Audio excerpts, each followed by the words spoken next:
The dog wasn't supposed to survive the night they found him. It was the kind of February that only British Columbia can produce.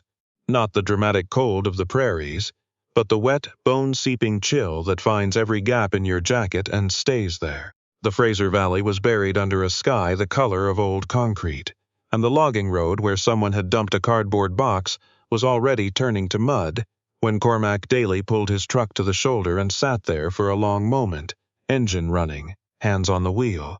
He almost didn't stop. He'd driven that road 3 times a week for 2 years, past the same crooked fence post, past the same stand of cedar where a red-tailed hawk liked to sit in the mornings. He knew every pothole, every curve, and he had learned, slowly, painfully, the way a man learns things he'd rather not know, that stopping for things was what caused trouble, that it was easier, in the particular arithmetic of grief, to keep moving. But the box moved. A small, unmistakable shift. Something alive and trying. Cormac sat with his hands on the wheel for another few seconds.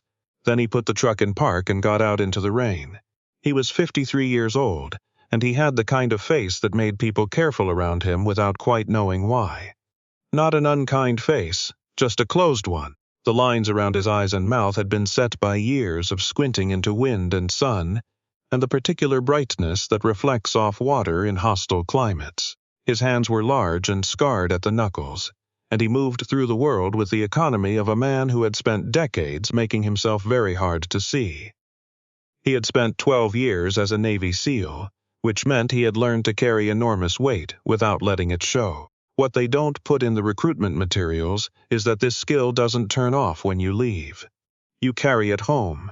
You carry it into the grocery store and the doctor's office and the long, quiet evenings, where there used to be another person and now there isn't. You carry it so long that eventually you can't remember what it felt like to put it down. His wife, Pauline, had died 4 years ago. Pancreatic cancer, fast and brutal, the way those things tend to go. 8 months from diagnosis to the afternoon in October when the house went very quiet and didn't stop being quiet. Their daughter, Isabel, lived in Halifax now with her husband and their 2 kids, and she called every Sunday without fail. And Cormac answered and said he was fine and asked about the grandchildren and meant none of it badly and also meant none of it fully. There was a version of himself that was present for those calls. The rest of him was somewhere else, doing something he couldn't name or stop. He'd bought the property in the valley the year after Pauline died. 40 acres, half of it forest, a creek running through the lower field. The realtor had said it was a fixer-upper, which was the polite way of saying it had been neglected. For so long it was nearly returning to nature.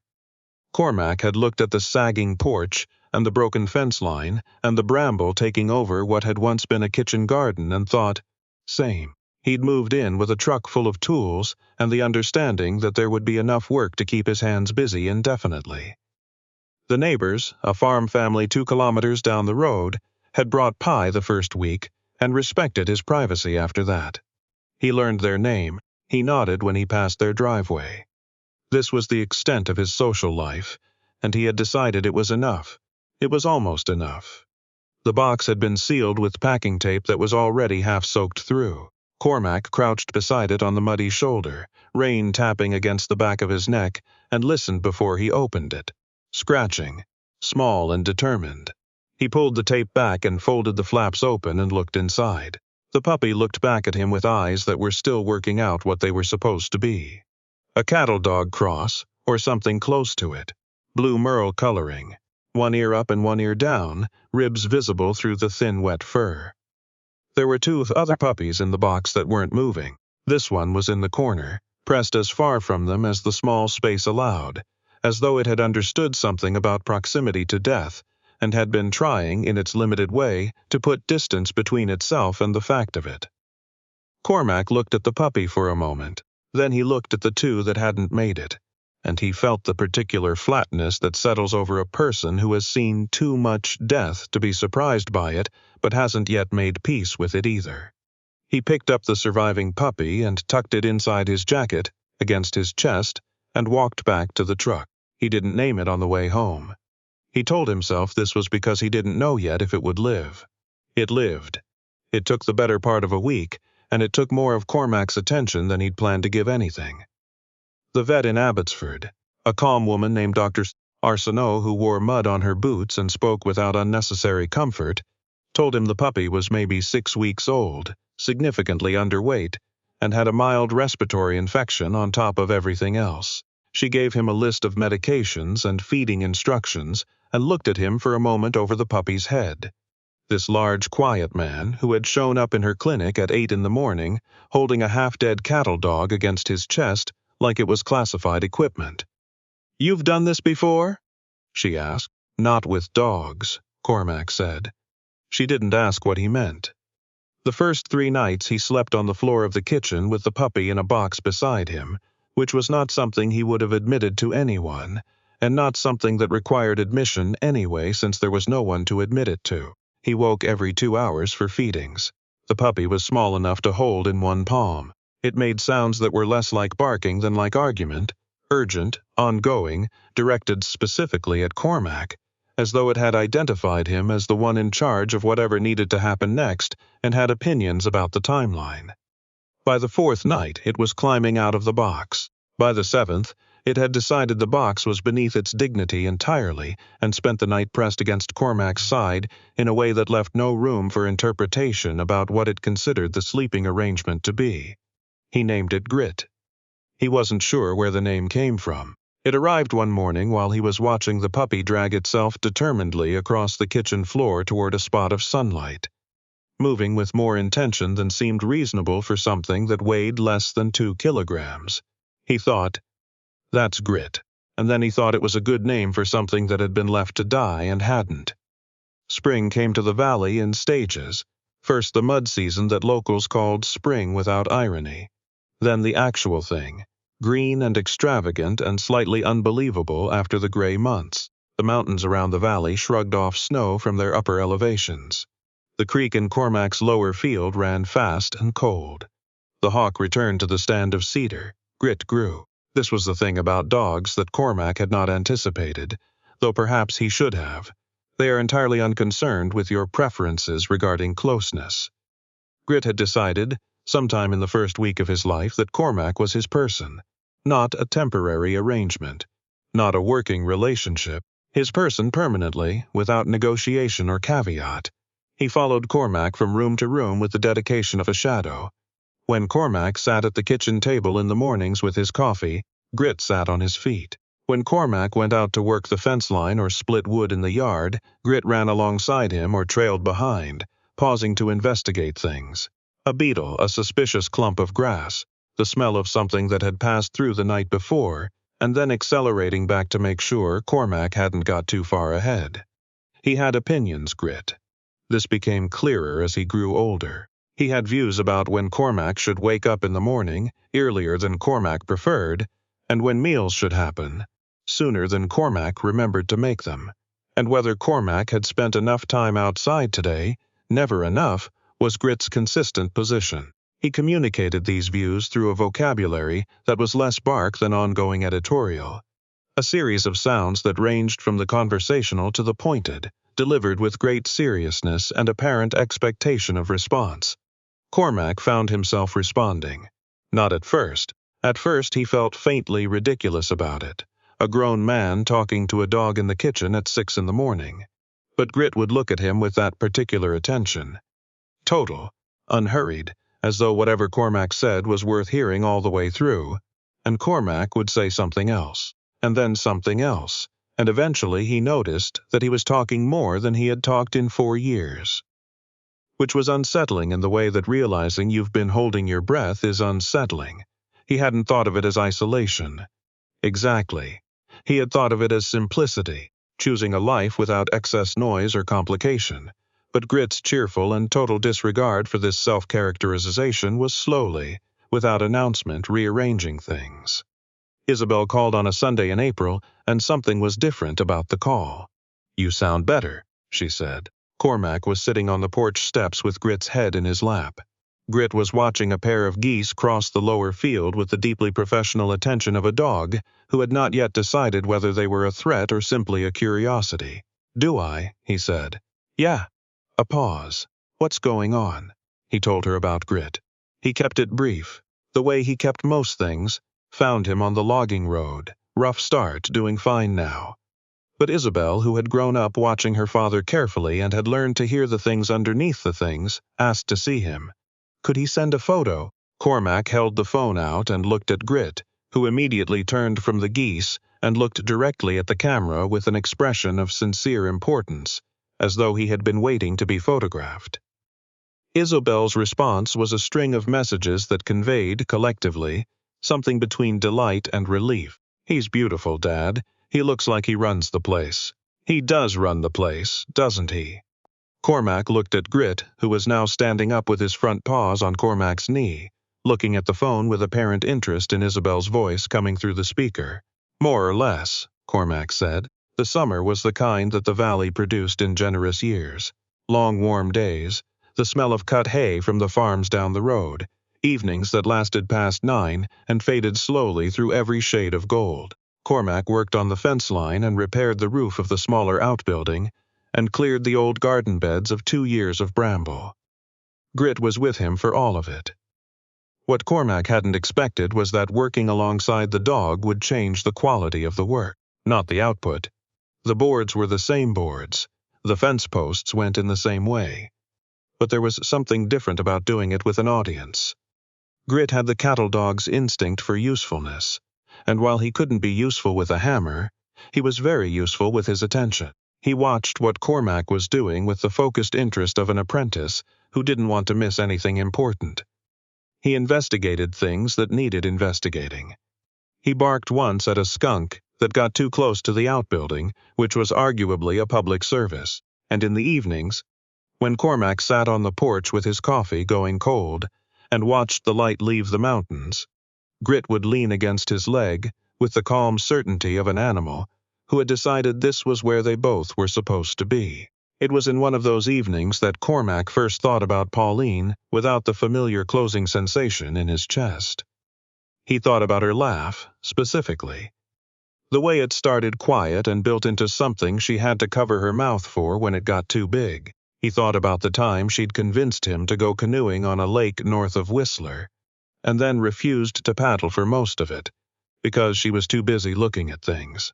He thought about the last autumn they'd had together, how she'd insisted they sit outside every evening, even when it was too cold, and how he'd brought extra blankets without being asked. He thought about all of this sitting on a porch in the August light, with a cattle dog leaning against his leg and the geese moving across the lower field, and the sensation in his chest was not the closing one. It was something else. Something that took him a while to identify because it had been so long since he'd felt it. Gratitude, maybe, for having had what he'd had, for the fact that the laugh had existed at all. Grit made a sound that was his particular version of a question. "I know," Cormac said. "I know." Autumn announced itself the way it always did. A certain quality of light, a smell of wood smoke from somewhere down the valley, the maples along the creek road going to color. Cormac's daughter called to say she was coming for Thanksgiving, her and her husband, Niall and the kids. "Dad," she said, "is that okay?" He noticed he didn't hesitate. "Yeah, it's good. Come."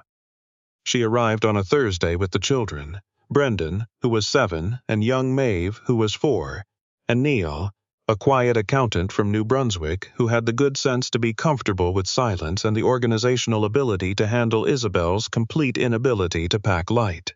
They drove down from the airport in a rented SUV loaded with bags, and Cormac stood on the porch watching them pull in. Grit stood beside him, then Grit stepped off the porch, walked down the steps, and sat at the bottom of them. He looked at the car. He looked back at Cormac. He looked at the car again with the expression of a d who has several things to say about this development and is organizing his thoughts. Brendan came out of the car first. He was 7 and therefore moved the way 7-year-olds move, at a velocity that seemed to exist outside the normal boundaries of physics, and he stopped dead when he saw Grit. "Grandpa," he said, with enormous seriousness. "You have a dog." "I do," Cormac said. Brendan looked at Grit. Grit looked at Brendan. Then Grit walked over, sniffed Brendan's hand, and sat down in front of him with his ears at different heights and his tail moving in slow arcs, as though to say, "I have assessed you, and I think we can work with this." Brendan looked back at Cormac with the expression of a child who has just received something better than he expected. "Can I pet him?" "You'll have to ask him." Cormac said. He decides. Grit, as it turned out, decided immediately and enthusiastically in favor of Brendan, and then in favor of Maeve, who arrived at a full run from the car and launched herself at the dog with the total absence of caution that belongs to 4-year-olds. Grit received this with the grace of an animal who was certain of himself, and therefore had no need to startle. Isabel stood by the car and watched her father watch the dog with the children. Then she watched her father's face, the lines around his eyes and mouth that had been cut so deep by so much weather and so much loss, and she noticed something she hadn't seen in years. He was smiling, not the careful small smile he used for phone calls and for managing other people's worry about him. A real one, involuntary, the kind that gets away from a person before they can decide whether to allow it. She looked at Niall. Niall looked at her. "Right," he said quietly and put his arm around her shoulder.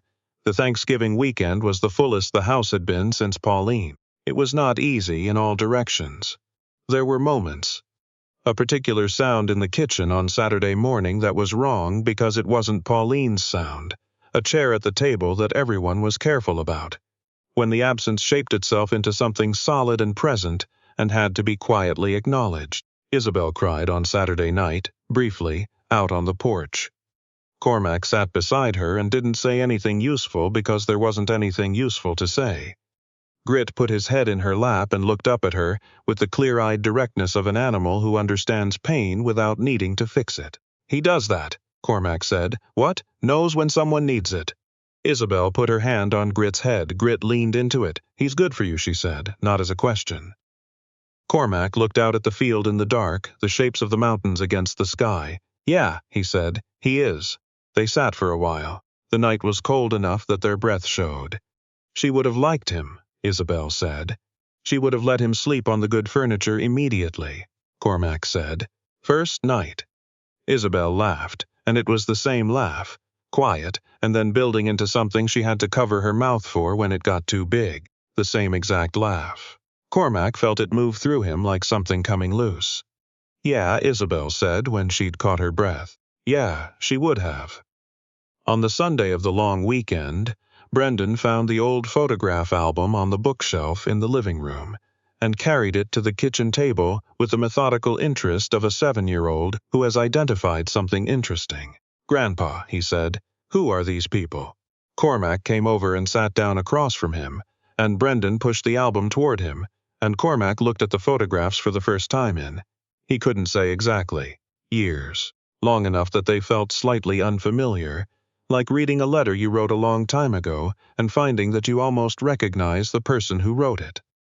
There was Pauline at 24, standing on a dock somewhere on the East Coast, laughing at whoever was behind the camera. There was a younger Cormac in the dress uniform he'd worn exactly twice.